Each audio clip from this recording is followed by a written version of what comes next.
One of the staples of South Indian cooking are muringala leaves, or drumstick leaves. These leaves are great in that they have a lot of antibacterial properties to them, and they're also chock full of nutrients. The other great thing about these leaves is that they grow like weeds, so you pretty much will find them either in your neighbor's backyard or in your own backyard. So if you're at the market and there's nothing good there and your cupboards are completely bare, you can go to your neighbor and say, hey, can I get a bunch of these leaves? Or even go to your own backyard and get a bunch of these leaves and make a great stir fry from them or a great curry from them. Now in Canada, of course, we don't have the right climate to grow these leaves. So what we actually did was we went to a Sri Lankan store, which is on Fraser and 45th, called QUqədC, and we got, every couple of weeks they usually have these leaves. So we usually buy them and we make either curry or a stir fry from them, and it gives us a little bit of a feeling of home. In this video, I will show you how to make a good muringala stir fry. For this recipe, you will need 1 teaspoon of salt, or to taste, 2 tablespoons of canola oil, 2 medium-sized white onions diced, 3 dried chilies chopped, 1 teaspoon of mustard seeds, and 5 bunches of drumstick leaves. As the stalks of the muringala leaves are very tough, you will want to only use the leaves. To get the leaves off the stalk, grab the stalk with one hand and pull the leaves off with the other, as shown here.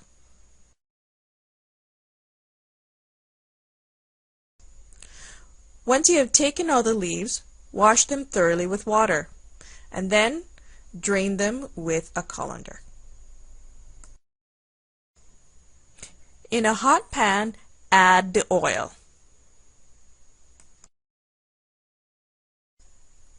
When the oil is nice and hot, add the mustard seeds. When the mustard seeds start popping, add the red chilies and the onions.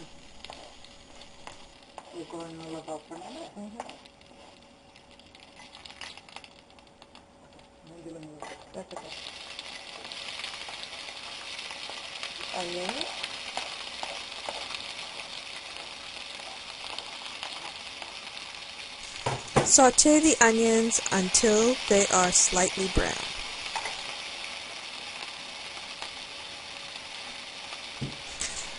When the onions are slightly browned, you can go ahead and add the muringala leaves.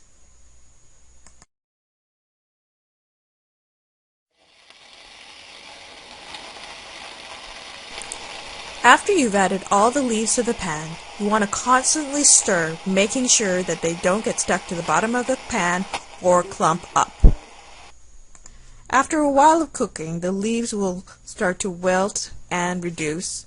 At this point, you can go ahead and add the salt.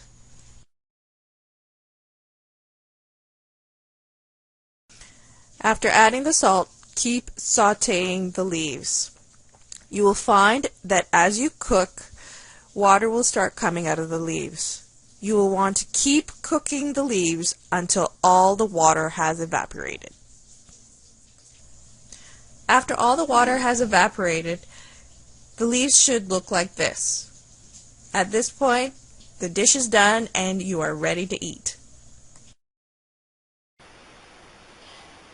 So the version of the muringala stir fry that we just showed you is completely vegetarian. Other non-veg variations that you could do would be adding dried anchovies to it, dried shrimp to it, or even just regular shrimp.